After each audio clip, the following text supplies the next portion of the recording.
video games. Welcome to Filthy Casuals, a podcast about video games hosted by three very kind and extremely knowledgeable boys. Thank you very much for joining us. My name is Tommy Dassolo, and with me as always... Ben Vanel here. It's the last time you'll see me in this time zone ever. I'm never coming back. Whoa. This guy's living in the past forever. Yeah, that's it.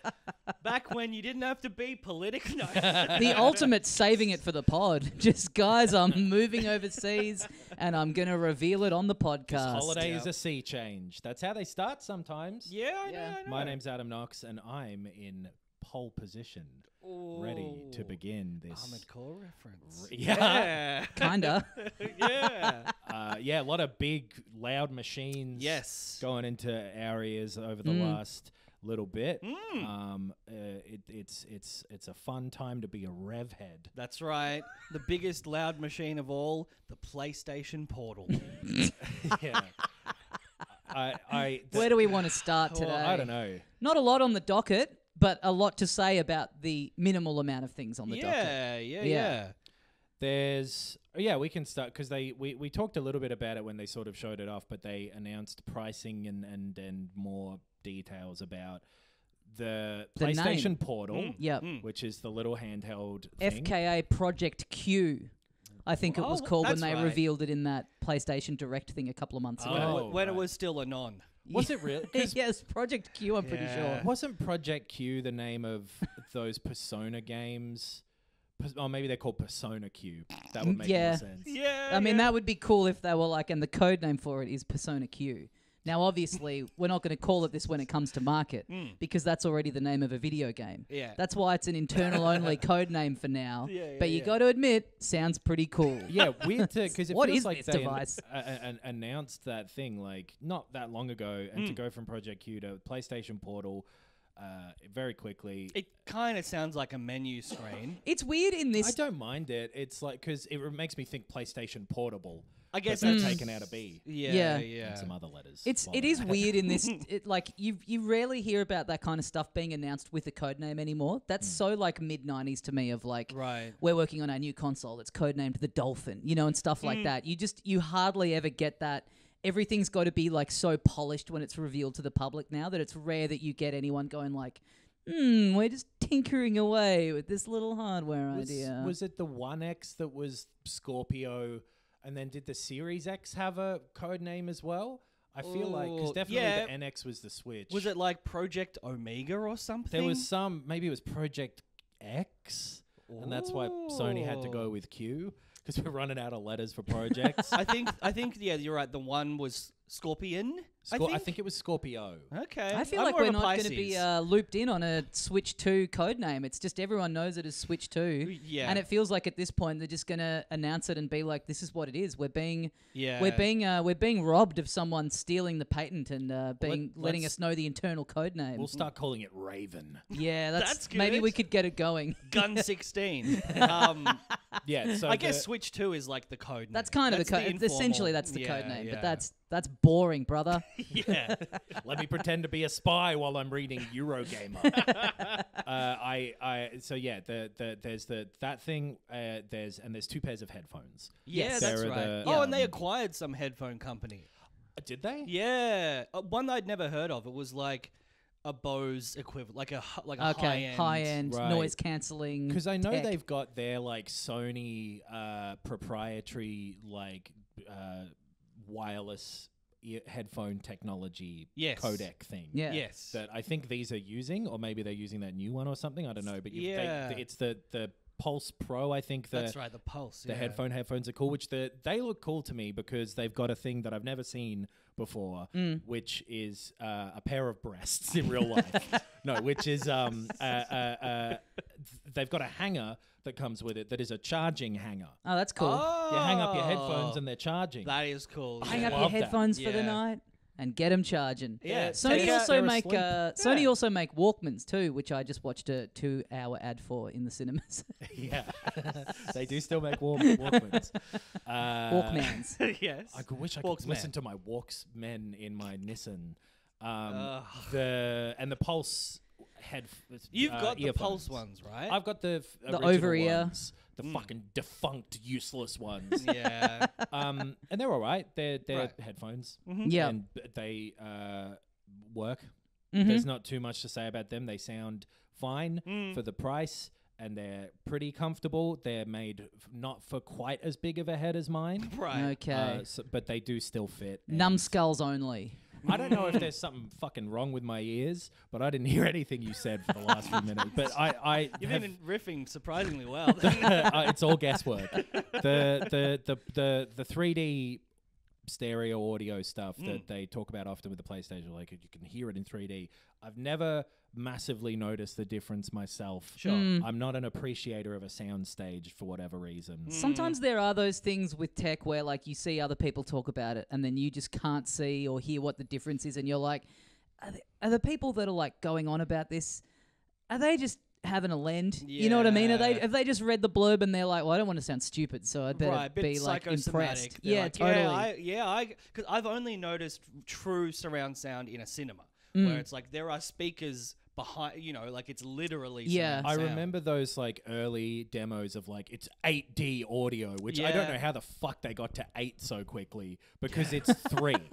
It would be like a pretend barber shop and someone would be walking around the microphones going, now I'm going to cut your hair over this side. Yeah. I'm going to walk around and cut your hair over the Well, other according side. to some cinemas, the fourth dimension is just getting a bit wet. Yeah, if your So chair it's like vibrates you as well. can't tell me there's another 4 good ones after that. Undiscovered dimensions. Undiscovered we've got dimensions. We've nailed it. Turns that out are they're worthwhile. all audio. Yeah. I but can so- sometimes detect the sounds. I got like a good pair of Sony headphones a while ago, and the soundstage stuff with music, I was like skeptical yeah. about that and put it on, and it's like, oh yeah, it does sound like the guitar is there and the drums are there. That's Sure. cool. But I can. in a with game, I think games I in would struggle. particular, Yeah. it feels like 'Cause I music's was so already getting defined. that in stereo as well. Like, I've Yeah. never had a problem being like, oh yeah, that came from over there. But anyway, The height also- of that for me is, do you remember like the Windows sound test thing? It was like a Realtek thing where it was like, it'd just go left to right and right to left. It's like, yeah, that's all I need. yeah, dude, I got 2 ears. Exactly, yeah. And there's like a configuration thing with the 3D audio that I've tried to work out if I'm, because it's like a waterfall sound and they're like, adjust it. There's 5 notches up or down or whatever, and it says adjust it until it sounds right, and it makes the waterfall sound higher and lower, but I don't know what one's meant to be right. How high is the waterfall? Are you meant to want to be like in the water getting Where am wet? I standing? Yeah. Because It's I like could a be at the top? top of a waterfall. Yeah, I don't want to yeah. get wet. I'm moving that sound back. It should be to the left and like 20 meters away, I guess. Yeah, JFK style. Yeah. Back That's and to so the funny. left. As like the like calibration tests at the start of nearly every game of just like move this scale until you can barely see the image on the left, and I'm always like, well, what does barely see? I mean, I can still sort of see it. Is that barely. is that too bright? Yeah. But then I'm like, That's if I what the take it a word notch means. down and I'm squinting, I'm like, I guess I can. If I squint, I can see it. I Now know that's where it barely. would be. Yeah, I remember. Yeah, exactly. I also know that it's there. I don't quite get why there isn't a visual element with it too, where it's like, hey, here's this guy talking there, adjust this until it sounds like he's there. Yeah. Right, I could yeah. understand that. Anyway, they've got the earbuds too, which come in a cool, stupid-looking little PS5-looking case, and I think they look really dumb and like old Bluetooth headphones for a real estate agent, but also cool. Yeah. I thought the end of that sentence was going to be, I've pre-ordered them. No, not with any of this. And I've signed up for a real estate course. Yeah, I've got a spare afternoon. You recently had a head injury. Yeah. So I've got a beautiful $80 suit on the way. He's going to light up those inspections. I can owe someone for a BMW for the rest of my life. That's fine. So the PlayStation Portal is sort of the main thing, which I Yes. think all of us are a bit confounded by. Yeah. I felt insane this week. So they dropped this and they reveal the price point to be, I believe it's $199 US, which is, have they said what it is in Australian? No, but it's the same as roughly 315-ish Australian dollars, I believe, is the conversion. Right. And in the US, a Switch Lite is $199. Okay, And sure. here I Okay. think they're $349. And generally things go a little bit above because Bit of tax and shit. the US prices never include taxes. So Sure, yeah, okay. yeah. Yeah, it'll so probably be about $350. 350-ish. And I saw a lot of people online being like, wow, that's a really attractive price point. And I felt insane because this thing is not doing anything. It can stream from your PlayStation 5 over your Wi-Fi connection in your house. It's essentially a Wii U gamepad. I've seen people go like, oh, sometimes, the wife wants to watch TV, so this is cool because I can play a PlayStation game in the other room. And it's like, I guarantee you've already got maybe 4 different ways in your house of doing that with things that you already have. Right. Yeah, because I guess if you look at it as like a PS5 controller is about $100, and so this is a $250. We're talking Australian. Yeah. Oh, we're talking Australian. Oh, brother. Oh, good day. Can't we be talking Australian? It's a $250 like wireless monitor. Yep. Plus controller attached. They're targeting the battery life of the like a similar thing to the DualSense about that time, which I found to be unusually low for a controller. Yeah, not that good. My experience. So, but also like if you can only play it at home, you can just plug it in. Yeah. Right? Yeah, to yeah. the charger. No, the battery, that is a thing. Yeah, you're right. The battery life is kind of almost irrelevant because you can't ever take it very far away from a PowerPoint. And I love picking up the Switch and walking around, crashing into shit. Brother, me too. And like playing it somewhere in the house. So I do get the appeal of this like form factor. It's just, it's a shame that it's limited to the Wi-Fi thing and not, and to the capabilities that some streaming things are, which also have not worked super well for me ever. Yeah, well, because that's the thing. You spend $350 on this thing, and then if your home internet is down for whatever reason, you can't use it. You can't play your games in your own house. Your internet, would it matter if your internet was cut out or just if the Wi-Fi router wasn't working? I was talking about this with a friend over the weekend, and we couldn't.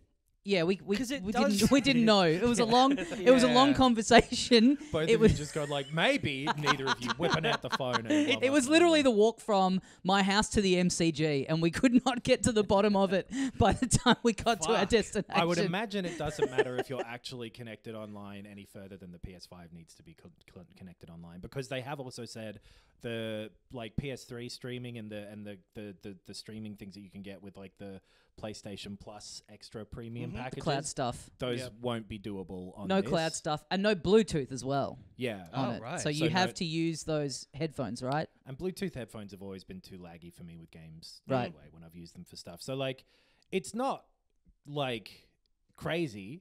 I don't think this thing.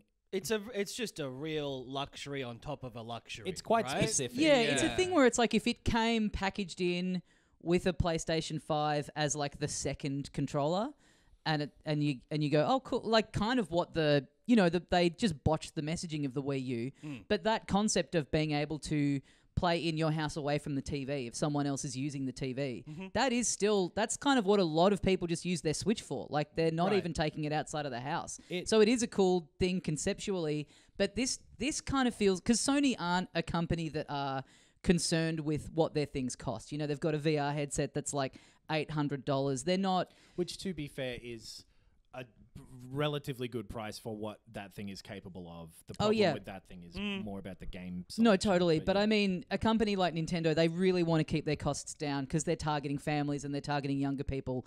Sony have always been more on the side of, we want the best tech in our things. Like they don't seem as concerned with something coming out at a higher price point, because they sort of, I feel like they do treat themselves as sort of like a luxury brand. So I guess they have measured themselves against Microsoft. Yeah. And that's the thing of like, well, can we get away with it being $50 more if it's, 5 times as like that's their reasoning usually. And that feels like what this is as well, on at least a concept page, is like Microsoft is pushing Play Anywhere. Yeah. And so we need a screen that they can take away from the PlayStation. Yeah. It just, I think the people who are interested in this would also be interested in one that was $100 or even $200 more, that had like a streaming capability like that Logitech thing. That's it, that but came that's out, the cloud. Some storage. And some That's exactly what I'm saying though. Like they aren't concerned with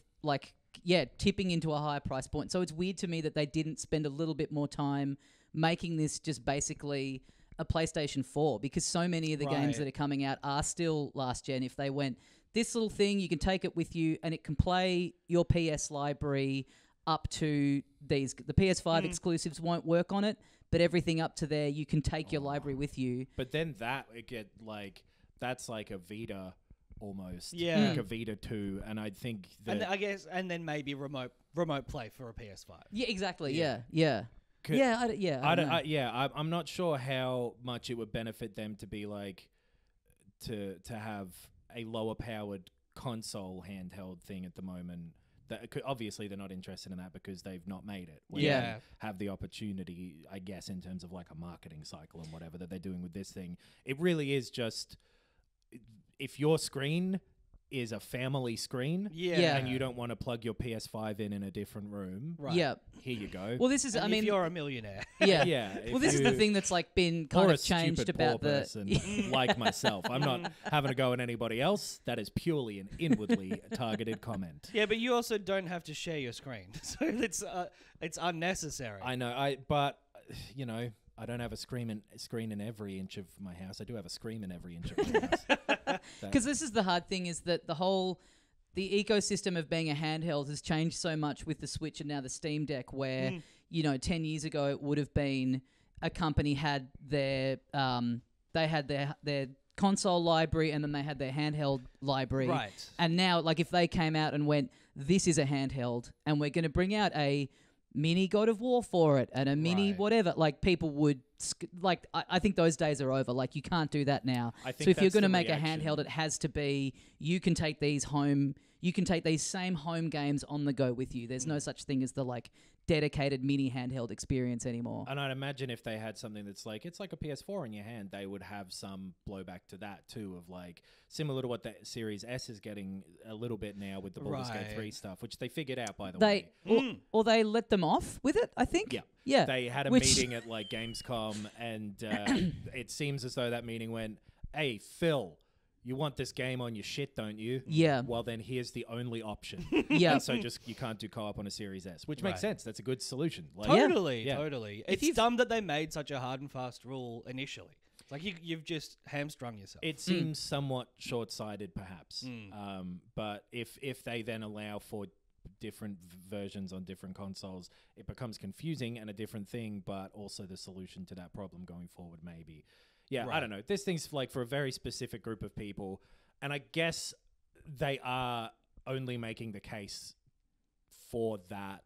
Maybe that's part of the thinking behind it, is like, it's not confusing what it is. True. It's I mean, I just do why it is, maybe to some extent, but they've made it very clear what this thing's capable of. I just still do feel like if you are that person who wants to play off the TV, away from the TV for whatever reason, you've got a wireless controller, you've got a phone, you've got an iPad. You probably do, if you're someone who can afford this, you probably do already have 4 different things in your house. Like, you can get a wireless controller, pair it to your iPad, get the PS Remote Play app, and do that. Yeah. Which is a bigger screen. Like, you've got, if you can afford this and you're looking at this luxury, you have the means to do this already, and you've probably figured that out if it's an issue to you. And I guess it's always good to have options. It's just, what hole is this filling? Yeah. What gap is this filling?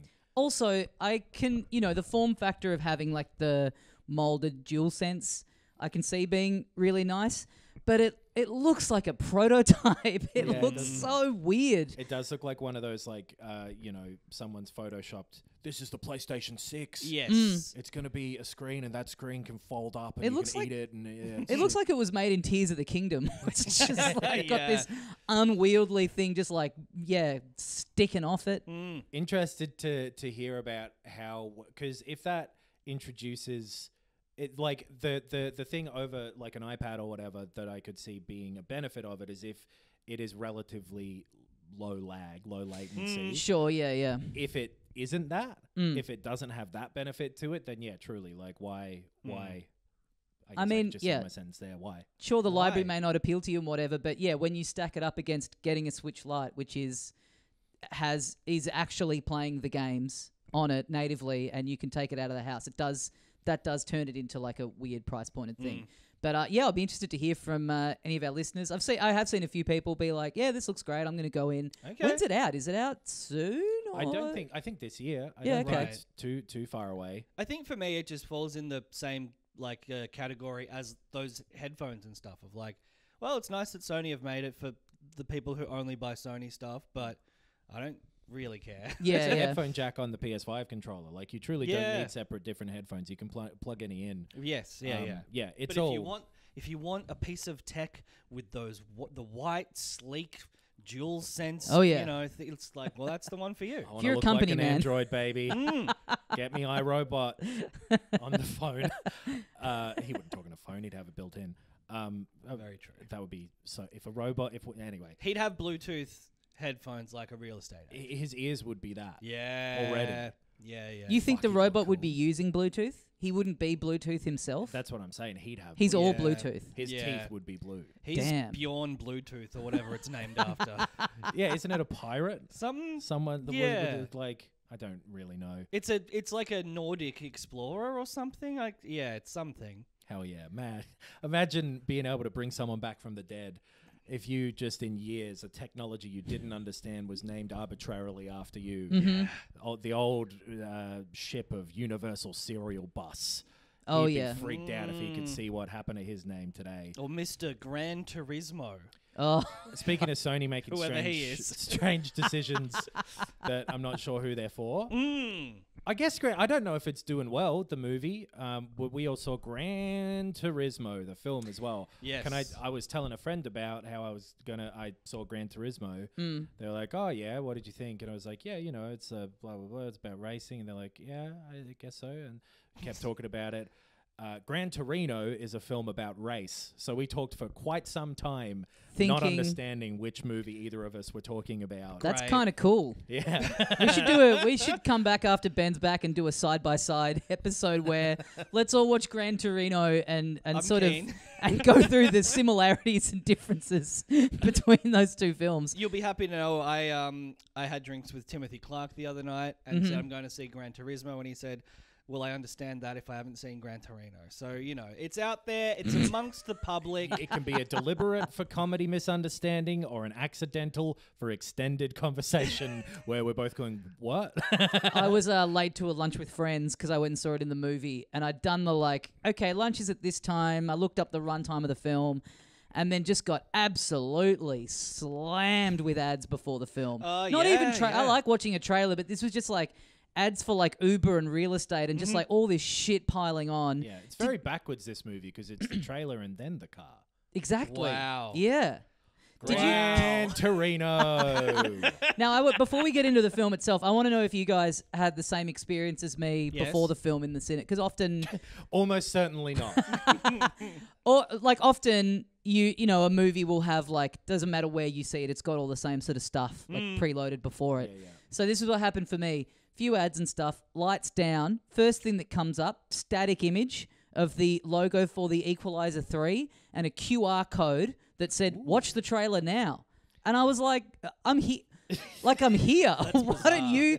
And then it wasn't like it was straight into the film. It was then just 10 minutes of trailers. And it was so what? I'm meant to scan the QR code and then sit here on my phone watching the trailer for the Equalizer 3 on my phone while the trailer for the Blue Beetle plays in full stereo in this room. I saw the trailer for Equalizer 3. What the hell? What the hell's going on? Yeah. I've never seen this before. What cinema? I went to the Village Cinemas at the Jam Factory. Oh, that's right. I saw it at Hoyt's. I'm Okay. a Hoyts man. Yeah, right. Yeah. I'm a Village bitch. You Yeah, are the village bitch. I was just like, is this meant to be I scan it and save it for later? Because I think I can figure out getting onto YouTube and looking up the trailer for the Equalizer 3 if I really want to. Yeah. I was just It's on this for the huge Zoomers. screen. They need two things happening at all times. On this massive screen being like, hey, scan this and have a look on your phone. It's just Yeah. this is bizarre. It's stupid. Scan this QR code so you can play Subway Surfer while you watch these trailers. Well, Speaking go of Zoomers, yeah. this movie is about people zooming around. Yeah, yet again had that thing. 'Cause Yeah. this is, I think, only the second PlayStation Studios movie after Uncharted. Yeah, we did no research, but we all kind of agree that that's the case. That's the only one we've seen. And Yeah. then And there's but it Last of didn't- Us as well as it didn't use the PlayStation. logo. It did for me. Or the- Yeah, it did. It definitely did. Because I remember It was the finding first it thing that weird again happened. that it's like, oh yeah, there's Kratos and yeah. That didn't Nathan play pay for Drake. me. You fucking, I don't know which pirated cinema you went to here. Yeah. That QR code was a virus that they were going to install on your phone. Yeah. Damn. Were there lots of like little yellow guys running around in your film? Like the ones that are on your auntie's Facebook Everyone page? in the cinema was in suits. Yeah. No, yeah, it definitely played. Little blue thing with Nathan Drake coming Wow, up. like Yeah. the sounds and shit. I know I sound crazy, but I didn't, because that was I was like, oh, here we go. I'm going to get the little thingy. Yeah, and then it was didn't. really- it didn't show It was up. really exciting to see as well. Wow. It's Yeah. so stupid. It's really dumb. The first like Sony-ish thing that happened, and this happens a few times in the film, when like a thing will come up on the screen, and it's the like accessing the menu sound Yes. from the PlayStation, There's a Yeah. lot which of I the- thought was so weird. They've got the Gran Turismo. We won't spoil the movie. It is based on a true story. Yeah. To the point where the actual title of the movie is Gran Turismo: based on a true story. Yeah. Which is really funny to me. Like they have to, you've got to put the cell in the title. I would argue that the movie Yeah. is unspoilable because it's like you can hear the broad strokes of what this is about and write this movie in your head you've immediately. It's a very formulaic movie.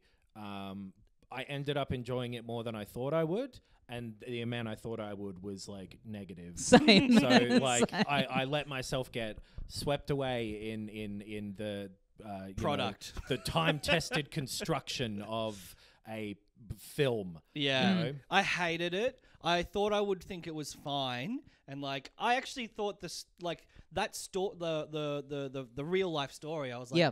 oh, that's kind of interesting. And then as a movie, I just hated it. It was just an ad. It was just an ad for Nissans and Gran Turismo the game. Yeah. And it was so obvious, and it was like, oh, because like there would be points where people were like, oh, I don't know, man, you're just a gamer, and then they're like, no, it's a real sim.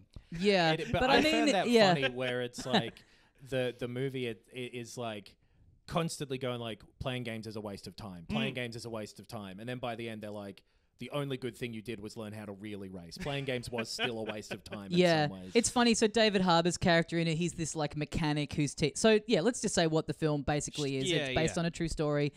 We meet this kid, Jan. Yep. He's a Gran Turismo obsessive. He wants to be a real race car driver. He loves playing Gran Turismo because of the realism. Meanwhile, Orlando Bloom... he goes to the Japan offices of Nissan to... He's a marketing executive. He's a marketing Yeah. exec. And he shows up for this like pitch meeting to them, and he rocks in. There's like no one has shown up to this presentation. There's like 8 of them in this huge theater.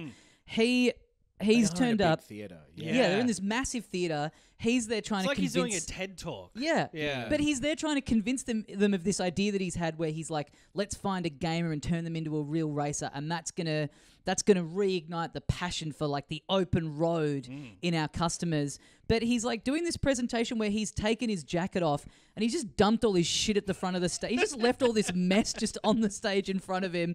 He's kind of erratic. It's and he's weird like... that they're all sitting quite towards the back of the Yeah. theater too. yeah. He does look like he's on cocaine. He has looks slicked disheveled. back hair. He yeah. just left all this mess on the stage. Then he finishes the presentation and he's left all his shit in there. Yep. So someone has to come back and be like, oh, you left all your files. By the way, we're in. Yeah. It's Yeah. like, why would they be captivated I by this reckon- man? No, that was like a George Costanza, like leave a belonging behind after you sleep. Oh, with the game. someone. Yeah. Well, it's actually a simulation, but he's And like, the fact that it really happened as well. It's like, how did that? It mustn't have happened like this. I think it's a bit of a story liberty to make him seem like this is his last shot at. Yeah, They got to give him a bit of of character because he's like, in This reality, he's like maverick. this probably very dry marketing guy. He's He's like, desperate. this to is make probably an work email. out. Yeah, exactly. Yeah. And then Yes, because he's like, there's so many gamers who like to race games. But he goes Let's over. make them buy a car. kids don't Yeah. care about cars anymore, but they do care about games. And then he does the fingers joining. Yeah. Open the church. Here's the people. The start of his pitch is like him telling them about what Gran Turismo is in a real, and it's like for the audience of the film. Right. But in the reality of this film, it's like they know. Yeah, dude. They our work cars for are a in it. car They work company, in yeah. Japan for a car company. Like We've they've been been playing involved. it since the PS1. Yeah. He Gran gets up to the Turismo. whiteboard, he writes car, and then he writes an S and a dollar sign. I and they're actually like, prefer Assetto Corsa, so We- we speak Japanese. The guy's probably in there who's been liaising directly with Sony about the how their cars run. He's like, no, I know who the creator is. I know what this game is. I'm sure that's where the idea came from. Yeah. Like they were already collaborating. Look, and it would be illegal in a race, but it's okay in a movie. It does take a lot of shortcuts like that. Yes. Like, I get you're not allowed to take a shortcut. No, you're not. No. You can drive quick, though, and that's the idea. And so Yen's really good at driving quick in the game. Yep. He gets involved in this thing that they're doing where they'll take the best lap times of a few different gamers. Yeah, people who are just playing online and stuff. Weirdly, his best lap time is registered at the internet cafe, not at his home console. That's right. Yeah. And it's like he's they play this video. I don't know how true to life this bit is, but it's like this fucking like Mission Impossible tape delivered to him in the game where it's like you're one of the select few people getting to see me, Orlando Bloom. It's real Willy Wonka shit of like if you're seeing Bloom, this, the marketing executive, not someone else. Who's a driver. Yeah, good point. Some face of the company. Why is it Orlando Bloom's character?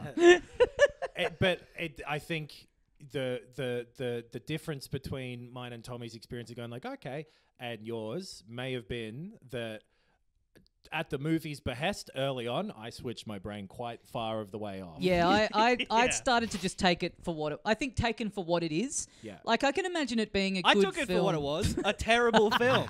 And I don't like terrible films. I think it's I could see it being, if you were a little kid, as like because it's very like sports movie. It's all the tropes of that. Yes. If this was like kind of your first like one of them, follow your dreams, you can do anything kind of thing. I could see it being kind of interesting and a bit of fun. Yeah. The disapproving father. It's a real family movie type of thing that the dad doesn't believe in him. He doesn't know what games are. It's so funny he that the understands dad professional sports. Yeah, fully, exactly. Yes. It's not like the kids upstairs like playing with Barbie dolls. It's like no son of mine is going to be involved in the really pretty cool world of competitive race car driving. He's literally like, no, you should work on the actual railroad. Yeah. Like, it's full on. And also, he's like, let's kick a ball around. Yeah. Like my other son, right? The other son's a soccer kid, and he was a soccer dad. It goes through those motions from there of like, you know, the coach guy, he had something that made him stop racing, but he could have been a star. Again, based on true stuff. I haven't looked up so too David much Harbour plays the mechanic who is Orlando Bloom goes to him and he's like, here's what we're going to do. He's at the bottom of the list of people who was going to ask, like, we need a mentor for these kids. Yeah. This is the idea. Can you train this guy up? And he's like, I think you're crazy, but god damn it, I'm in. There's a great bit where before his like qualifying game, they're all out at this party and he gets pulled over by the cops and he's like, I can't miss the race. And he decides to like gun it out of there, which look, I didn't look into this, but this was the first bit where I'm like, absolutely no way this happened in real life. But like, so he's like, he's driving the car, he's like trying to evade the cops. And then it cuts to like the video game screen and it's like, no, we got it. Those are the parts of the movie I didn't like. It reminded me of The Beach when he's like, imagine he's in a game. And it's just that, like, it's using the Gran Turismo looking stuff. And I always think that looks cheesy. I've never seen that done well. I thought not when it's a literal video game, especially. And it just like... it just feels weird. I did, for some reason, like the little sounds, the Gran Turismo sounds playing, because like in the middle of a race, it'll show that he's in 5th place, which I think you need to do in a racing movie. Like you need to and I didn't mind that stuff of like it freeze framing for a second and going boom and showing like he's in 5th. Like that stuff worked fine. But I probably would like that more in like other real racing films, like a Ford versus Ferrari. Like context. Any sports movie, it helps to, especially when it's a sport that not everyone's familiar with, which can be any sport. Like conveying the stakes, in a digestible way for the layman. I reckon that's cool. That's good movie making. That was my main takeaway from this film was like, damn, I should watch that Drive to Survive show. Because like I did think all the racing stuff in this was done really well. Like the bits of drama that happen on the track and they kind of, they frame that really well where he's like, he's communicating with David Harbour, who's on the, who's off to the side, but it really does make it seem in slow motion like he's just sitting in this quiet room talking when it's like, no, he's going incredibly fast. They set up a very funny rival racer. Oh. This is I love this in any sports movie. It's just like anyone who happens to be doing the same thing as you is a fucking asshole just by default. They're always evil. They're always mean. His car is gold. Yeah. And he's like, and you can only be friends with people who are definitely worse than you with the Right. sport. Right. Is His this first your story? rival, after he beats him, then they're like, hey, no hard feelings, right? Yeah. But before that, he was the dick. And but Heaven forbid there be a guy who's as good as you who's also just a good guy who wants to win because it's his dream. Imagine everyone being like, hey, it's just a race.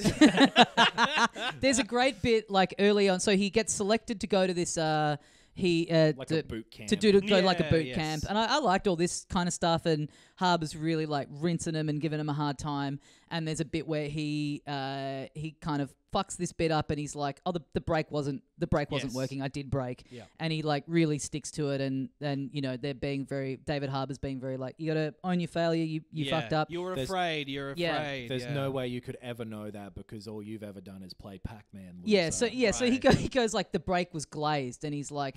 And he's like, no, it wasn't. Well, I know from playing the video game, this isn't a fucking video game. And then he, like, the next shot is him in the workshop, and the guy's like, the brake was glazed. And he comes back and he goes, how did you know that? He's like, because I've been playing the video game and it's a simulation. It's like David Harbour seems to at no point have been briefed about what Gran Turismo is. That it's like, no, it's a simulation. It's a simulation. It's one for one. He thinks they've just gotten a bunch of competitive Mario Kart players. It's like, how could you possibly know how a car works? And it does that a lot. Yeah. Yes. The movie spends a lot of time being like, this isn't a game anymore. Yeah. So David Harbour's character's... a sport. His thing is like he loves when he's working on the cars, he's got his like old school tape Walkman where he's listening to Black Sabbath. Yes, his Sony brand Walkman. Right, and there's a bit where they're talking about, he's like, you can get a thing that plays more than 4 songs. And he's like, no, I like the nostalgia. I like this. And then the big thing when they're in Japan and sees like a new, like an updated digital one. And it's like Sony, it like really hangs on it. And he gives it to him as his big gift. And it's like, man, fuck off. He said he likes the tape. Like it's that like kind of insulting thing of like, no, you're not making my life better. I like vinyl, okay? I like how it sounds. I think so this obviously happened a few years ago, this actual story. It's happening just in today in the movie so that they can have Gran Turismo 7 be the one that they're showing in it. Yep. He's got the stack of all the other Gran Turismo games. I like that. Too. But so yeah, it's sort of like weird in that way. It works fine though as just like a nothing movie. Like I kind of enjoyed watching it. If you'd seen literally everything else on a plane, then this will kill a couple of hours for you. This is a real DVD night. There's some 13-year-olds having a sleepover. What the fuck are we gonna do? Put Gran Turismo on. This is but it is so boilerplate. It's so tropey in every way, which again I kind of ended up getting into of like, oh, let me guess, there's going to be like a conflict, like a sad thing happens where he wants to like walk away, but even to the point where it could do with like half an hour trimmed out of it. There's it's 2 hours long. They even go to the extent of having a love interest where he's like flies her over to where he is. And it's a girl that he met once in a car park. Yeah. And it's like, and they haven't been speaking for like weeks. They must have known each other for longer or something, yeah. But there is that bit. It was, she was like, he's like, oh, I'm sorry, I haven't spoken to you in a bit. I've been doing this car thing. And she's like, I don't mind. Yeah. I don't mind being so ignored. It's classic. totally fine. It's like this film. This film did not need a love interest. It's still not passing the Bechdel test. Right. It's a film for the fellas. Just don't worry about getting the love interest in there. I get and I assume parts of it. So I want to. There's 2 bits that I don't think are really spoilers, and I don't think again this is a movie you can, unlike a car, spoil. Oh my god! But that's a reference to your first ever joke about a spoiler. Probably Fast and Furious spoiler. Oh yeah, I don't remember it. It was like 15 years ago, and it was the first time anyone's made a joke comparing spoilers in movies to spoilers on cars. I was a trailblazer. It was trademarked. Yeah. Adam looks like he just drank a Slurpee real quick. He's trying to remember, or maybe he's trying not to remember. Yeah. That's repression face. Yeah, he's trying to eternal sunshine himself, get it out of his head. But skip ahead. Just a tiny bit. Right. They could there's two bits that I think if you're keen on seeing this movie will be things that were the bits of the movie where I was like, huh. Yeah. So the developer, the like head guy of Gran Turismo makes a cameo that I think is so lame because when they're in Japan, the couple, they're eating sushi and they're like, this is the most incredible, delicious sushi I've ever had. Whoever created this has made something so special. The creator of this is a genius at making things. And the sushi chef is the Gran Turismo guy. I didn't pick up on that at all. There's just a shot of him going, Yeah. just a smile from him. I didn't know that They've was him. got I was someone like, else in the what a movie weird. playing Yeah, him. so he's in it as a character and he's cameos as himself. Yeah. I didn't know that was him at all. I was like, what a weird moment. Yeah, Right. Again, when I'm like, this could do with being half an hour shorter. That bit's first on the chopping block. Yeah. And then the ending, the very, very ending. So Yes. again, be aware if you wanna, this is the ending of the thing, but I am telling you it's a spoiler, but also that it probably won't affect your enjoyment of the movie. The ending where they go do the classic biopic thing of like, and here's some photos of the real guy. This is what happened to him in real life. And then they show, and also, he's raced 200 races and was the stunt driver for this movie, which is really cool, and that's nice, and that's a cool thing to do. Did they make him recreate the crash that killed a spectator? Right. If he was the stunt driver? That's part, and I guess we're within a spoilery bit. I thought the depiction of the crash was incredible. That was it cool. Like, the best thing in the movie.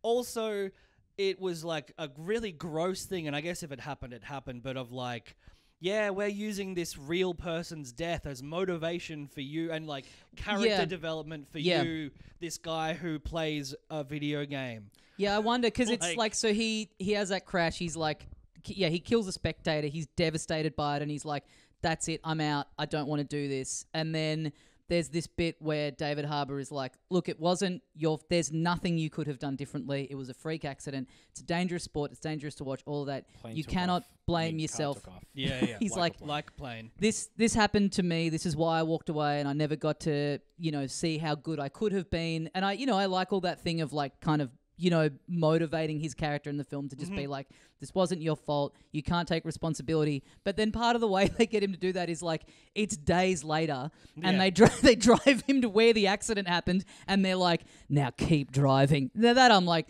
now that's a bit callous. That's like a kind of dodgy way of going about it. Yeah, I get the pep talk, but the like literally being like, this is where it happened. Now you fucking keep driving. Yeah. It didn't strike me as like unpleasant or anything, I guess, in that way, because it's just like, what are your options in real life? I would never do that again. Like the other character in the movie who quit racing. Yeah, and it's now still has this cool job where he gets to be on the sidelines coaching people. And then watch another death. Yeah. It's insane. It's insane.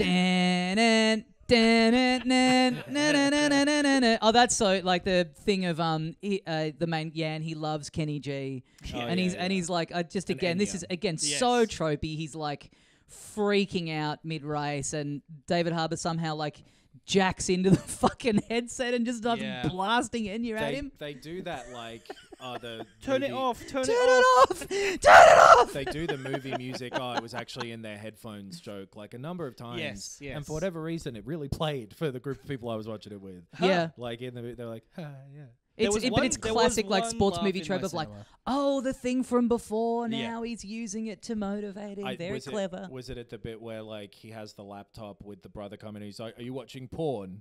No. That got a chuckle. It was, I can't remember. There was one, it was like everyone laughed. I was like, what? I also love the first race. So he like qualifies for the thing that Nissan are putting on. So they immediately put him in like in actual competitive races. And the first one he does, he finishes, but he comes like dead last or whatever. He kind of chokes. And the like Nissan mechanic guy is like, well, you finished. I didn't think you would. And it's like, bro, you work for him. Like, you're on this team and you're just like, I don't believe in you. Surely you'd get fired if you just immediately smack talk the driver. Like, no, come on, brother. We all got to be on the same page here. Very silly formulaic movie in a lot of ways. Formula One movie in a lot of ways. But like, I don't know. I didn't find it offensive. I thought it was fine. I kind of thought weirdly the thing of it being about the video game itself more interesting, and also knowing that it's a true story, I think, or like based on a true story. I think if they had have just like scripted this, I would have. We were saying this off air. Like if this had have just been completely scripted, I would have been like, this is so dumb. But knowing that it's like based in some reality, I was like, okay, this is kind of cool, and it's cool that they've adapted this rather than just go, we're going to make a film about a bunch of people racing, and then sometimes they drive to a cafe to get new instructions on where to go race. I was really thinking during it, like, I would have loved to have seen the movie where it's just some people chatting about what hatchbacks are in a cafe. He goes half and half, because it is that weird thing where, like, if you love the game of Gran Turismo, then this isn't for you. Exactly. Yeah. As much as we didn't really none of us really liked the Mario movie, but you did see a lot of people online being like, oh, I loved it because I've grown up with these games and it had this little thing and it had this little thing. This is like, if you love getting into like the nitty gritty of cars and that's what you love about Gran Turismo, it's like, oh, this is a movie about a kid playing that game. Totally. Yeah. Who's better at it than you. It's not a racing movie in the way that like a Ford v Ferrari or whatever was, where it's like, that was like a, I don't know, Moneyball or something, where I don't care about baseball, but that's a great movie. Ford v Ferrari, I don't care about racing, but that's a really good movie. Yeah, the conflict is there and they give you enough context for the sport itself where you're like, this is about people being obsessed with being the best. And then those movies are also good for people who do like those things. From Yeah. I think if you're a big racing head, then you're not necessarily going to get your racing fix. Yeah. Well, if you're like I said, the David Harbour character, you're like, this did feel like baby's first race. Like I said, I was like, I want to get into this drive. There are a lot of elements about this. Like, I never knew, like with Le Mans, like it's 9 hours. Like I didn't know that how long they're out there for. It's crazy. Yeah. Well, sorry, it gets to hour 9. I was like, god damn, that's so long. Yeah. You got to drive for ages. Yeah. You got to drive to survive. Damn, that's a really good title. Thank you. Anyway, PlayStation Studios, they've done it again. I was also they've replaced A24 for me. This is the new badge of quality. See, yeah. whenever it's doing fine, by the way. It's like opening weekend is like 17 million, so like that it's fine. As well. It's like, fine. If you caught this movie on TV and dozed off halfway through, you'd be like, oh yeah, that was okay. Yeah. I was wondering every time David Harbour and Orlando Bloom were on screen at the same time, I was always thinking, like, I wonder if they bonded about how both their wives are musicians. Oh yeah. I wonder if that was how they bonded. Yeah, maybe. Orlando Bloom should play more like kind of sleazy marketing guys. I think it suits him. Yeah. And I thought David Harbour was charismatic, and the lead guy was fine. It'd be cool if Lily Allen and Katy Perry linked up and did a song that became like a mega smash. And then you could trace back and go, well, you know what? That probably only happened because of this film. So, you know what I mean? It's like the husbands met on set, they linked it up, you know, they were probably like both hanging around, orbiting each other. Sometimes it's hard to get those conversations going. If they wrote the most like beloved pop song of all time and you could trace it back to it being a direct result of this movie, then it's like, okay. This has justified its existence. I wonder if David Harbour and Alfie Allen have ever gone for the same role, but one of them got it and the other didn't. Let's start a gossip podcast. I reckon if anything, they're more likely to collab on the next Menu Log song. If it's in the spirit of this film. By the way, that like I had such a Pavlovian. It's not cold and it's tasting really good. I had such a Pavlovian response to every time that PlayStation menu thing came up. Because my experience with that is it's only ever coming up as an error of like, hey, your download couldn't finish because the internet's gone down. I had such a like, every time I heard that sound in the film, I was like, something's gone wrong. Well, I think it was just the projector's broken. It was the Gran Turismo sound, right? Not the like PlayStation sound. It was originally from... I think it's the Gran Turismo menu sound. Well, there was like the PlayStation one happened because I haven't played Gran Turismo in years and years and years. But just the one where you like hold down the home button. Like the... the boom.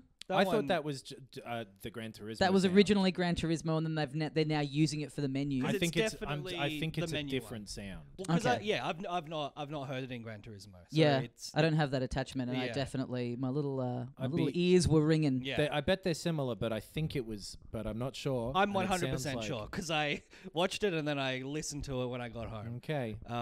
But yeah, I think it's a terrible movie. It's just an ad. it offends me on an artistic sense, and I don't think people should pay money to see it. Yeah, well, I think you should lighten up, you prawn. Yeah, it's Neil Blomkamp. As the director would say. Yes, yeah, fuck yeah. That is the word. To go from... I didn't know that going in as well for some reason. I kind of forgot. I was like, knew he was involved, but I was halfway through, I was like...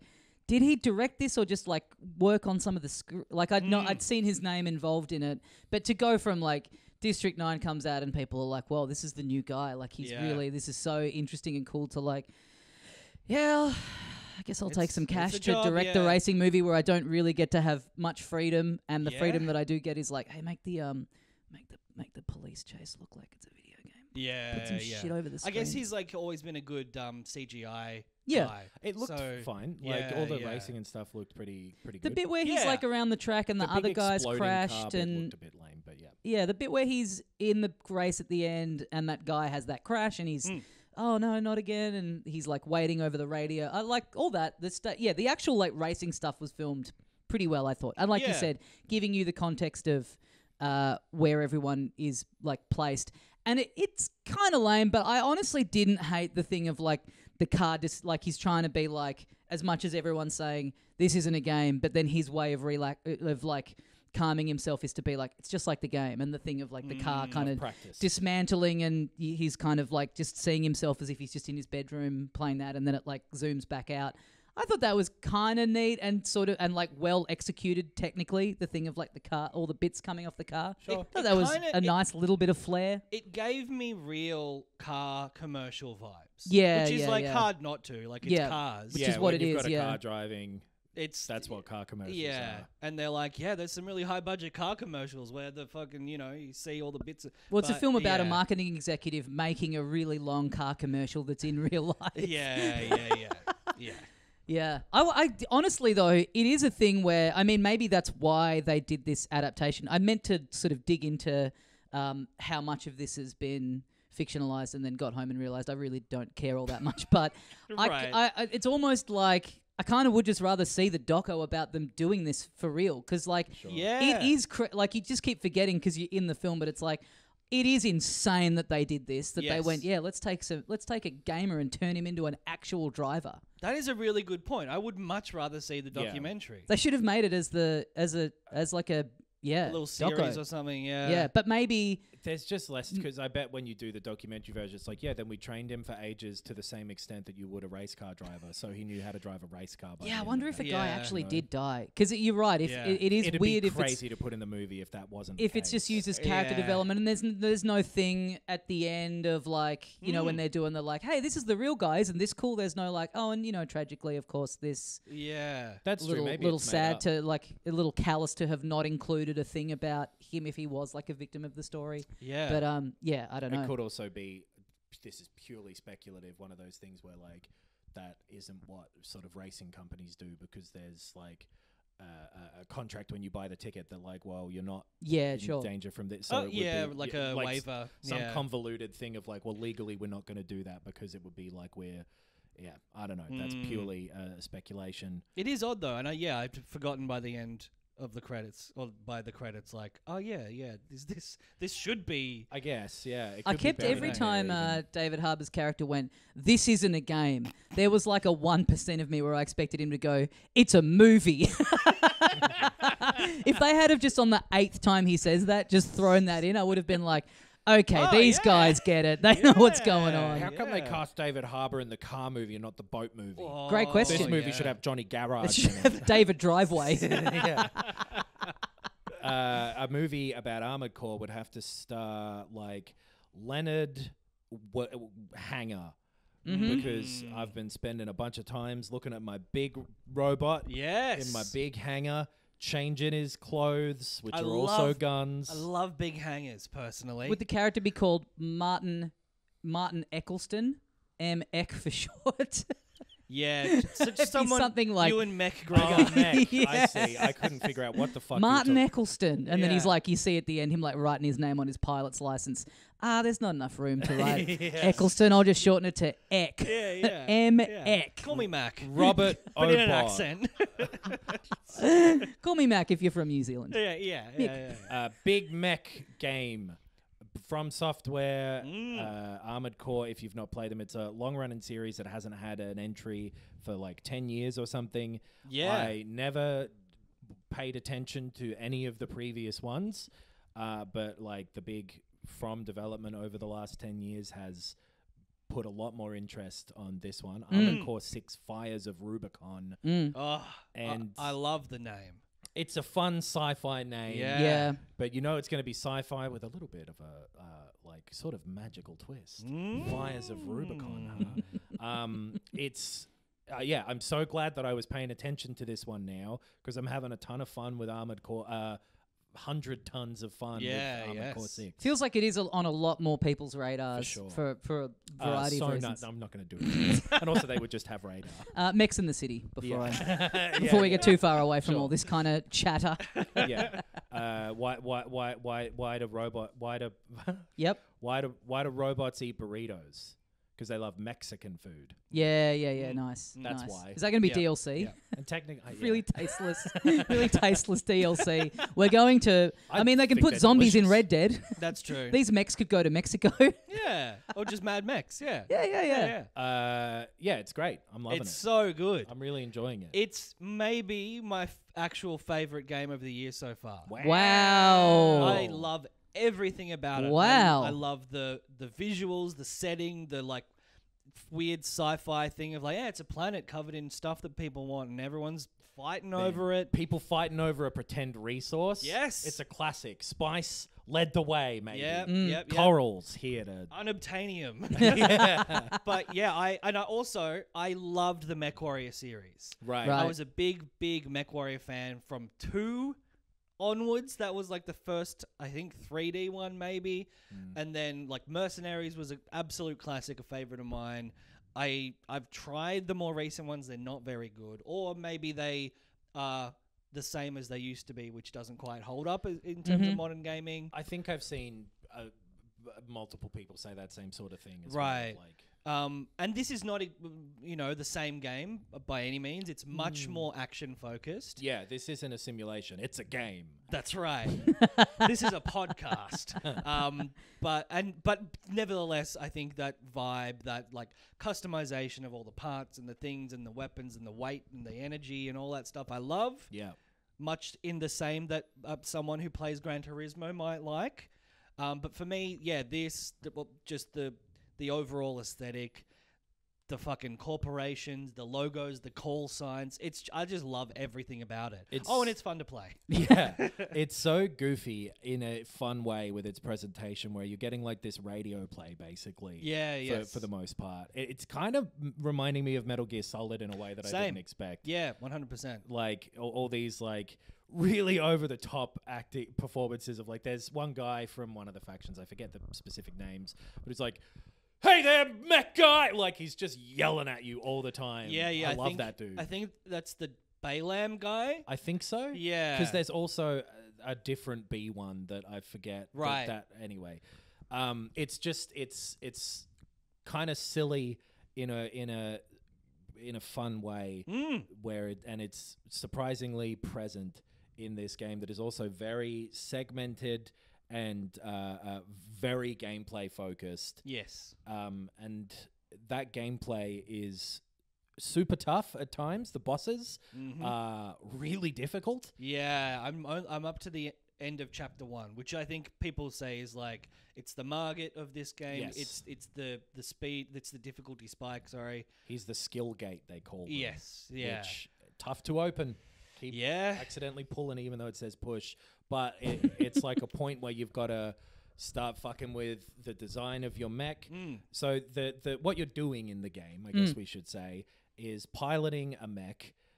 You have not quite simulation controls, but some pretty complex controls that are halfway between being like a character-based action game and feeling like you are piloting something in a really satisfying way. All of your shoulder buttons correspond to different weapon slots basically on your character. You've got a left arm, a right arm, a left shoulder, a right shoulder. And like Tekken, you're like using a button for each limb. Yes. And then you can also customize like the head, body, and legs of your mech. If And you're arms. like, oh damn, and your arms. And like your engine, your like operating system, a bunch your of boosters. stuff. Yep. And you've got a lot. It's so far a really. I'm only a bit further than that boss, and it took me fucking ages to do that boss and a lot of reconfiguring. But it seems like it's really well made in the way that like every different option you have for each of those things is not necessarily better or worse than others. They've all got pros and cons. It's a real push-pull, and like you can only put so much stuff on there before it'll be like, well, now you're overloaded with power because like you can't have fucking 50 laser cannons. Fuck you. You'd need more batteries. You got to have bigger batteries. Yeah. So like the building of your mech is really cool because you are encouraged by the fact that most of these things are viable to experiment with it and figure out something that works well for you, because like you can build a type of mech where it's impossible to keep track of what's reloading when and makes it harder to know what you're doing. Or you can simplify it, but then maybe you're not as versatile. But then maybe you're lighter and you're faster. Like There's heaps of depth to it so far, and it's really quick to just go and experiment with your build. I like that in the shop menu to put together your mech, you can just push a button and then it's like, okay, we'll go try that out. Yes. And that I'm having a good time with building my guys, because each of the legs especially are very different movement types that you get, like a walker, normal thing, backwards turkey legs guy who they can jump a bit higher, and that you get a tetrapod, 4 legs. Yeah. And those guys can hover. Yeah. And you get your big fucking tank who's not as mobile, but it will allow you to put more shit on it. And it's got some benefits like that.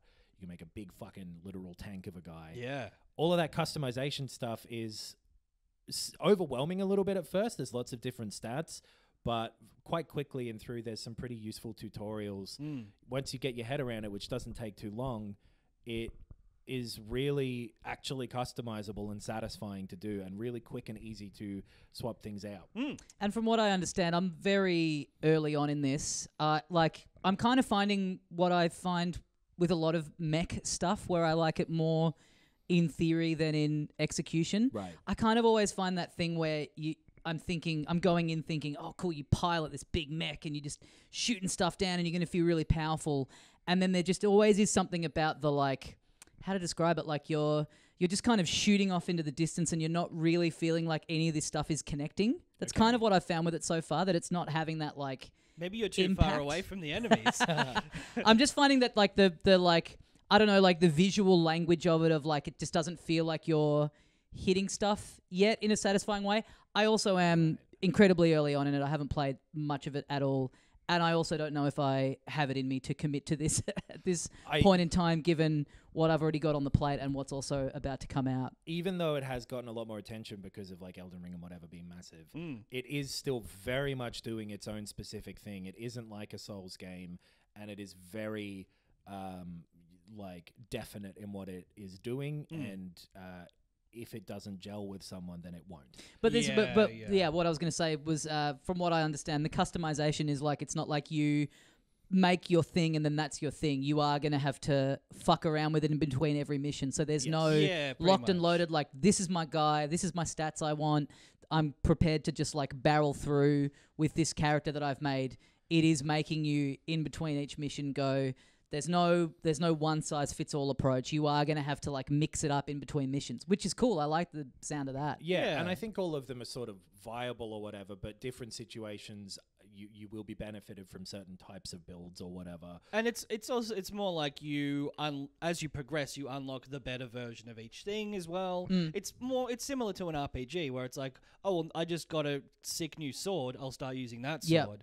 But yes, like you say, Nox, there will be. You can make one to your play style and essentially stick with a version or a theme, I guess, where you upgrade those ones as they progress. But I think it's more with the bosses where it's like, well, this boss is strong against these things and weak against these things, so you're just gonna find it takes 50 tries if you stick to what you want to use versus adapting to what might be better suited to this scenario. Learn how to Totally. use this thing. Because like the sort of second major boss has this shield and a lot of attacks that will keep going at you. So the thing I kind of had at first was a little more nimble and maybe doing less damage, but able to dodge better. But I found it hard to dodge this guy's attack, so I ended up making a literal fucking tank that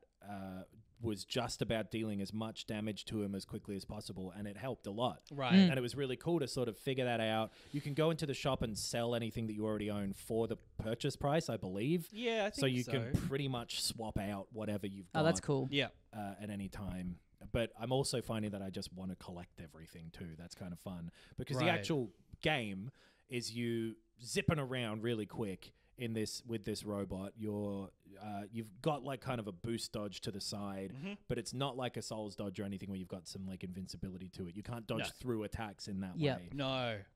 So you have to use cover, and there's like a shield that you can learn to use and stuff like that. You have like a stamina bar basically, but that controls your vertical boost, your left and right dodge, your like assault boost thing. Yeah. And so part of it is it's like a very much a 360-degree combat thing where not only can you be surrounded or approach and flank enemies, you can go up, you can go down, you can go along the ground under cover and then burst up. You can and combine that level of movement with these different like weapon loadouts. You can approach each situation in a way that might be dumb, and you might find it really hard, and then you might go like, oh, why don't I like go essentially underground and pop up and use my missiles and get behind this turret? And it's got such a flexibility to the combat, which I find really appealing. Yeah, I like it too because it responds to it, which is really satisfying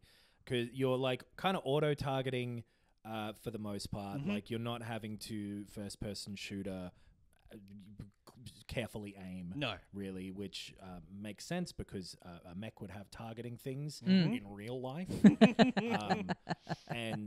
but it works. The UI is like so weird looking at first. There's a lot going on, and it seems like it's taking up a lot of the screen. But then once you kind of adjust, everything there is actually quite useful. Like having your like ammo trackers right there in the middle of the screen. Yeah, on the crosshair, basically. Yeah, yes. This massive circle crosshair that's like heaps of the screen. Yep. So the game is very much asking you to figure out its terms and come to it. And then when you do, you have a lot of options within the thing that it is doing. I found it really satisfying. It's fast and snappy and like big and loud and fun. The missions are quite short for the most part, so like going in and just quickly wiping up these people, and then you can go back and replay any of those missions at any time to try and get more money and get more better score and whatever. It's cool to be able to do that. I do also kind of wish maybe stupidly that there was some kind of like, well, let me go on a sortie, which is what they call going on a mission, your sortie. Yes. And I know the military use that word, but it is a weird word that I don't even quite know how to say. Sortie. Yeah, chuck some beans and some garlic in a wok.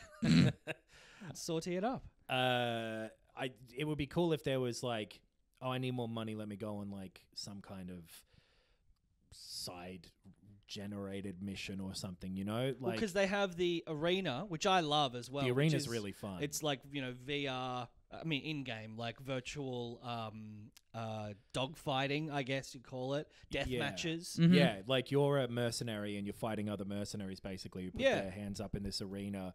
And I love the way it's doing the mercenary thing of like everyone's calling you a dog, and every single person involved in this conflict is all hiring you to fight the other team. Oh man, all at the same time. Yeah, it's great. It's so like you have no ethics. No, you're this completely fucked up, like playing each side against each other. And I think also it works because you are a blank canvas of a character. Yeah. Like you don't really have any character to you. You never hear yourself speak. Right. The story is starting to introduce patches of like, I don't know what the answers to them are, but mysteries of like, you know who he was, right? Or whatever. Right. So it's going in a direction, which is cool.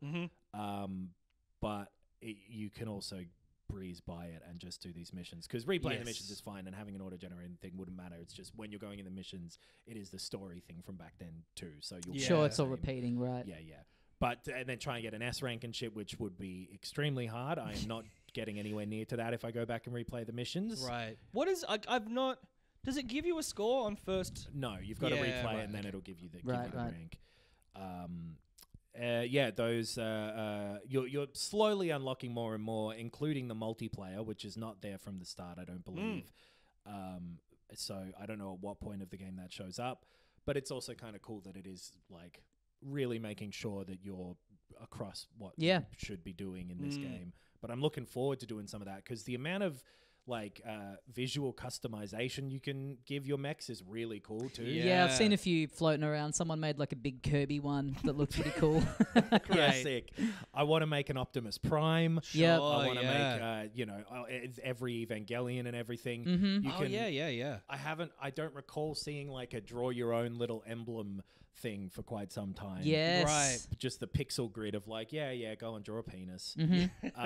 Lots of different colors and messing around with your color scheme and everything on your mech and your damage amount and all that stuff is fun. And satisfying. Yeah, I love it. The physical parts are all, how they look for what you've got equipped, but that also is fine and makes sense. Yeah. There's some ability to share those as well. I don't know if that is contained within the game because when I've gone to look for it, it brings up a thing almost like Mario Maker used to have where it's like, okay, put in the code. Yeah, so right. maybe expects you to go and share your codes on Right. other websites and whatever. And that's how to download them. And maybe that gets around the thing of like, yeah, you can have a penis, but we're not having anything to do with it. Yeah, we're Right. not circulating it. Because as you beat people in the arena, you get their like preset entire thing. So like CPU people. Yeah. And so you can just like copy and paste, and it'll be like, oh, you don't have all the parts, but it'll like give you their emblem and their paint. Oh, cool. Yeah. All of that stuff. You badge them. One of them looks close enough to Optimus Prime, which is what made me think I should make Optimus Prime. Right. But yeah, I assume also, if you can do that with user generated stuff, that's sick. I'll be doing a lot of my own. I really like customization of this kind, and it's pretty fully featured. Yeah, right? it's really deep. So I'm loving that aspect of it, and it just feels fun to me to fly around and optimize it to your playing style. It's weirdly feels like a bit of a throwback too. I guess the like simple structure of like, you got 3 missions to choose from, but you're going to have to do them all at one point. They give you some money. They give you some rep. They progress this very, it's very like cyberpunk, very sci-fi, like corporations battling it out. They don't care about anyone. There's a revolutionary group, but you work for them. You're working, it's like, I don't know. It's my shit. It's really cool, and like it's not the most maybe like technically visually impressive game, right? Like it's got really big areas and all of that is cool, but everything on like on a detail level is fairly flat-ish. But aesthetically, like design wise, it's crazy that it looks so good because it is all grey and it is all like very it doesn't look drab for whatever reason, even though it's like doing a pretty muted color palette for the most part. It's similar to Nier Automata. Yes, it's reminded me of that too. Yeah, because it is literally like a half destroyed planet. Lots of giant, like the scale of it is awesome. There's like a mission early on where you like take down this thing called a Strider. Yeah, and it's just like a big old 6-legged machine, walking like a big through the spice desert. harvester scale sort of thing. And it does have that structure of like, it feels like a PS3 game that felt like a PS2 game, but also controls really well, if a little sort of complicated at first to maybe get your head around being good at it initially. Because I also was trying to dodge through things which doesn't work, and you've really got to go like, what does this game want me to do? Yeah, you got to play only this game for like 3 days in a row. Right. And we're all still fairly on, but I don't have any reason to think that it's going to get suddenly worse. No, harder for sure, and that's like it again. That is like very throwbacky in the way that the other From games were, of like, you just got to get better at it. Yeah. And it's unforgiving about it. And like it really is like and the feeling after beating that boss who's like the Margit equivalent, kind of like fucking hell, okay, here we go.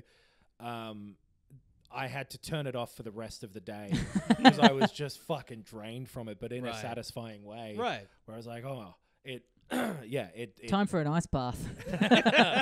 It's got that really satisfying thing where you properly feel like you were good at it when you do something. Yeah. You really earned it. You didn't just get lucky. Yeah. And going in and having the design of your mech be such a crucial factor in that is fun. I'm really enjoying the game. Yeah. Cool. Yeah, you're right. You feel like you've figured it out in multiple ways. Yeah. And it's just so like fast and oh yeah, I was gonna say with regards to sort of like the visuals and the level of detail and stuff. Yeah. If they've sacrificed some of that to make it run the way it does, so smooth to load, to like, especially with the bosses, you're just like bang straight back in. Yep. Really smooth and all of the loading stuff is just basically instantaneous. It's pretty funny how it has the thing of like there's a loading bar that gets, one little block and then goes boom and it's done. Like you don't even see it move. It just goes tick tick. And like there's a screen there, but it doesn't take long. And it's not in the way because you're going back to the menu heaps. It's really unique and individual and just, super fun for me. And I think in one way kind of accessible, and it's like a big action game that I think anyone could probably not be turned off by. But then in another way, it is also doing very much what it's doing only. Yes. So it might be something that isn't necessarily, if it's not to your tastes, then it never will be. Yeah. Probably. And I think being a fan of the MechWarrior series, but also like the like echoes of F-18 Eagle or whatever it was called, and the Ace Combat series, and like and being like, no, I want a bunch of shit on the screen because it's not messy, it's telling me what to do. Totally. And like the feeling of you're controlling this thing as a pilot is conveyed, even though, but like it's halfway between being like an old MechWarrior or like Heavy Gear and those ones back then, and almost like a Bayonetta Devil May Cry thing in like somewhere at a midpoint between those, leaning towards the MechWarrior thing, with the sort of you can have a bunch of different viable play styles. That is something that I feel carries over from the Souls games and the Elden Ring type stuff. Like there's a lot of different things you can use, and all of them work if they suit you and you know how to use them. It's also, I think, differentiates itself from the MechWarrior games in that the combat is not. It is fast paced. It is like I've seen it compared to Returnal. Like it is a third person bullet hell game in many elements, especially the boss battles. So again, that could be a huge turnoff for someone. Yeah. And it is the most difficult aspect of the game. But as with a Returnal, for me it's been worth persevering because like you say, the satisfaction of succeeding is high. Totally, because you do need to get used to it. And it is frustrating when you're not, because you get staggered if you get hit enough at once. You will like shut down for a second, and there's no more annoying feeling in the world than being like, okay, fuck me then. All right. And like you really can, from the bosses especially, take a lot of damage quickly and just be fucking it up. But that might be the worst feeling in video games, like getting knocked down and having that like couple of seconds of getting back up, and you're taking damage while you're doing all that. these missiles are just hitting me. Yeah. And but the good thing about this one, I guess, is when it happens, it's like, I should have gone the other direction. I should have been hiding behind this thing. I should have already been out of the range of that. Like, you know what you'd fucked up about it. Because, like, you get the shields that you get are, like, the moment you bring them up, they're more effective. So it's kind of like a parry thing that you have to be... And you still take a bit of damage from that, but it really reduces it if you do it right. Fucking up the timing on that... is frustrating, which means that when you get it, feels great. 2 out of 10. Great. Well, that's going to do us for this week. We'll be back next week with a big old Starfield wrap-up. Yes. Well, not wrap-up, but some first impressions. I will have played it the whole game. I got the early access thing. Yeah, me too. So Same. yeah, we'll have a few days to pour into it before the app, which Yeah. is good. You like you said, you're going on holiday for a bit, but we'll be doing that over Zoom. And if the Xbox streaming stuff works, yes, I'll get to try that out. Compare it to the PlayStation Portal. I assume it's going to be okay. I've tried it at home, and my internet is Australian, so it is not fast enough.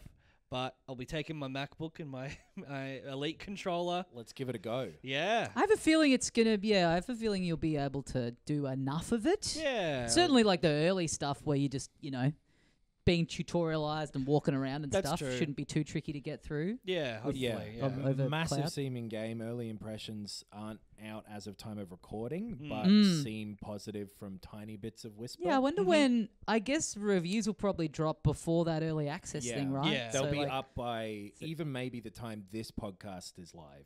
I saw a sure. thing with there was a thing one of the Bethesda execs saying during the week that it can take about 130 hours to really get into the game, and I was like, I got to tell you, sounds like an impressive soundbite if you're an exec, but I don't know that that's the thing that makes me excited to play a game. There's been a lot of them lately.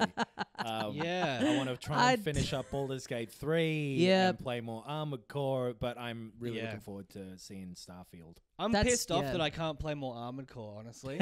Cancelling my holiday. Yeah. That's bullshit. Yeah, well, Can I go to the cockpit? Because I actually know a few things about how to work something like this. So What kind of shoulder cannons does this plane have? Why isn't the dodge working? Head to filthycasuals.com.au for the links to all the other stuff that we have going on. We've got the Patreon, where you get a bonus different show every week. We talk about movies and movies and TV shows and just all cultural things that aren't video games. We've got the YouTube channel where we've got hundreds of videos on there. We got Let's Plays, we got one-offs, we got our video episodes every week. We've got our Bandcamp episode recently where we tried to make the best game possible, Frankensteining different elements that are good from other video games. Yeah. And we building had a fun time doing it. core Yeah. game. Spoiled the end. We just came up with Armored Core 6. But that was very fun. And yeah, interesting weighing the sort of pros and cons of... I'm so annoyed that you said Armored Floor, because that was going to be what I said at the end of this. Oh, shit. Put some Norks on the robot, but Damn. now I can't say Do you that. need Gran another couple of Turismo minutes? one. No, whatever. It'll be fine. All right. Well, thanks for listening. We'll see you next time. And as we say here at the end of every episode of Filthy Casuals... Ben, you're going to the UK, you'll be able to play Armored Core. Blimey. Yes. Yeah, There you go. he He's did it. back. He did it. Phew!